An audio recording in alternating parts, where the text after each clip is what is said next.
Hello friends, welcome back to our channel DJ Rocks and Family. আজি মই আপোনালোকলৈ এটা নতুন ভিডিও লৈ আহিছো। আজি লৈ আহিছো আপোনালোকলৈ এটা নতুন ৰেচিপি আৰু আজি বনাবলৈ গৈ আছো ৰাজা মাংসৰ লগত কুমুৰা। এয়া দেখিছেনে বুঢ়া কুমুৰা এটা লৈছো আৰু আজি জালুক দি বনাম কুমুৰা আৰু ৰাজা জালুক দি বনাই খাই খুবেই টেষ্টি লাগে। বলকচোন ৰেচিপিৰ এই ভিডিওটো আৰম্ভ কৰো আৰু আপোনালোকে ভিডিওটো স্কিপ নকৰাকৈ চাই যাব।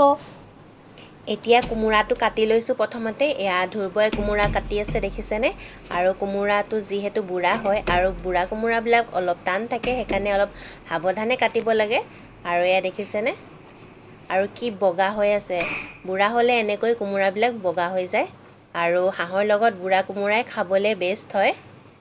ফ্ৰেন্ডছ আজিৰ এই ৰেচিপি ভিডিওটো আপোনালোকক মায়ে বনাই দেখাব।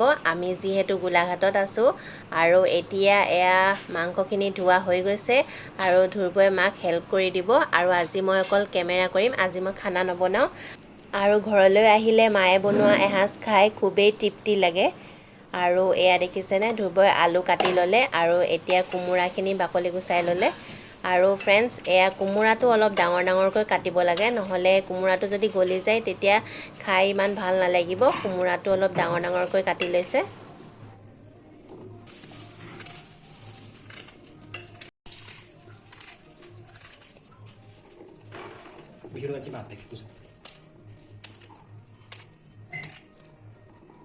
এতিয়া কুমুৰাখিনি কটা হৈ গৈছে আৰু এপিনে নহৰু আদা জলকীয়া খুন্দি ল'লে এনেকৈ গিলাছত আৰু ইয়াতে খুন্দি দিলে বেছি ভাল হয়। মিক্সিত দিলে বেছি পিঠা হৈ গ'লে খাবলৈ ভাল নালাগে আৰু এপিনে তিনটা পিয়াজ মিহিকৈ কাটি লৈছে আৰু এয়া মাংসত হালধি দিয়া হৈ গৈছে আৰু এপিনে দেখিছেনে কুমুৰাখিনি কাটি ধোৱা হৈ গ'ল আৰু এপিনে নহৰু আদা জলকীয়া আৰু আলু আৰু এতিয়া কেৰাহী গৰম হৈ গৈছে। এতিয়া তেল দি দিছে আৰু এয়া মিঠাতেল দিছে। আপোনালোকে খালে ৰাইচ ব্ৰেন অইলো দিব পাৰে আৰু গোটা জিৰা দিয়া হৈছে এপিনে। এতিয়া দিছে দুটা ইলাচি আৰু এতিয়া হালধি দিয়া মাংসখিনি ফ্ৰাই কৰি ল'ব অলপ সময় কাৰণে আৰু 10 মিনিটমান ফ্ৰাই কৰিলে হ'ল মিডিয়াম ফ্লেমত। এতিয়া মাংসখিনি ফ্ৰাই কৰি আছে।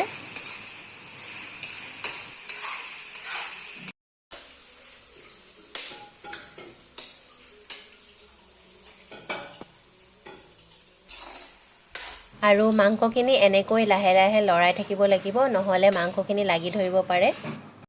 আৰু এতিয়া দি দিছে নিমখ দিলে সোনকালে মাংসখিনি ভাজ খাব আৰু এনেকৈ নিমখ দিয়াৰ পিছত আৰু অলপ দেৰি ভাজি ল'ম আৰু এয়া দেখিছেনে তেল অলপ অলপ ওলাব ধৰিছে যিহেতু হাঁহৰ মাংসত তেল থাকেই। আৰু এতিয়া দি দিছে পিঁয়াজ। এয়া দেখিছেনে পিঁয়াজখিনি দিয়াৰ পিছত অলপ দেৰি এনেকৈ ভাজি থাকিব।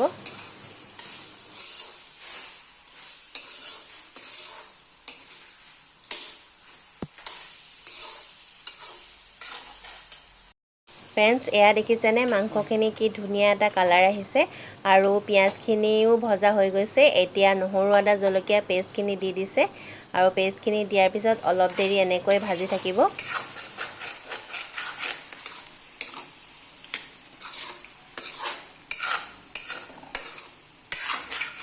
এতিয়া মাংসখিনি অলপ দেৰি ভাজি লোৱাৰ পিছত এতিয়া দি দিছে ধনিয়া পাউডাৰ আৰু এতিয়া দিছে জিৰা পাউডাৰ আৰু মছলা তেনেই অলপমান দিলেই হ'ল। বেছিকৈ মছলা দিলে খাবলৈ ভাল নালাগে। মছলাখিনি দিয়াৰ পিছত অলপ দেৰি ঢাক মাৰি এনেকৈ ভাজি থাকিম আৰু মাজে মাজে মাংসখিনি লৰাই থাকিব লাগিব নহলে মাংসখিনি লাগি যাব পাৰে। আৰু এতিয়া দি দিছে কুমুৰাখিনি আৰু কুমুৰাখিনি দিয়াৰ পিছত ভালদৰে মিলাই দিব। কুমুৰা দিয়াৰ পিছত অলপ দেৰি এনেকৈ লৰাই থাকিব লাগিব।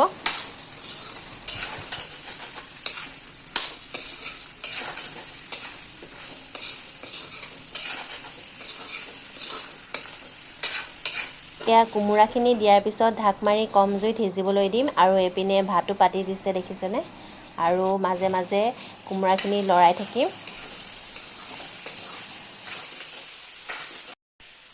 কুমুৰাখিনি অলপ দেৰি ভাজি লোৱাৰ পিছত এয়া আলুখিনি দি দিছে আৰু আলুখিনি দিয়াৰ পিছত অলপ দেৰি এনেকৈ ভাজি ল'ব।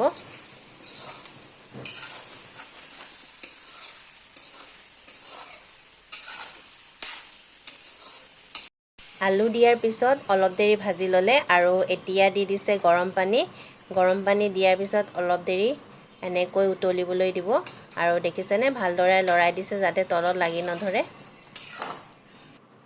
আৰু এপিনে মাংসখিনি উতলিবলৈ ধৰিছে আৰু এপিনে দেখিছেনে আমাৰ ভাতটো ৰেডি হৈ গৈছে আৰু গামলা এটাত উলিয়াই লৈছে এতিয়া মাংসখিনি অলপ দেৰি ঢাক মাৰি সিজিবলৈ দিলে এয়া দেখিছেনে কি ধুনীয়া এটা কালাৰ আহিছে আৰু এতিয়া দি দিছে জালুকৰ গুড়ি আৰু জালুকৰ গুড়িটো মাংস সিজাৰ পিছত দিব লাগে তেতিয়া ফ্লেভাৰটো বেছিকৈ আহে আৰু এতিয়া জালুকৰ গুড়ি দিয়াৰ পিছত এনেকৈ লৰাই দিছে আৰু 2-3 মিনিটমান মাংসখিনি সিজিবলৈ দিব আজিৰ এই কোমোৰা আৰু ৰাজহাঁহ মাংস ৰেচিপি একদম ৰেডি হৈ গৈছে আৰু এতিয়া আমি গেছটো অফ কৰি দিছোঁ আৰু মাংসখিনি গামলাটোত উলিয়াই লৈছোঁ এয়া দেখিছেনে সাৰ্ভ কৰিবৰ কাৰণে গামলাটোত উলিয়াই লৈছোঁ আৰু এপিনে গৰম গৰম ভাত আৰু এপিনে ৰাজহাঁহৰ মাংস ফ্ৰেণ্ডছ আজি এই ভিডিঅ'টো চাই যদি ভাল পালে তেনেহ'লে লাইক এটা কৰি দিব আকৌ এটা নতুন ভিডিঅ'ত লগ পাম টিল দেন বাই বাই ভিডিঅ'টো চোৱাৰ বাবে ধন্যবাদ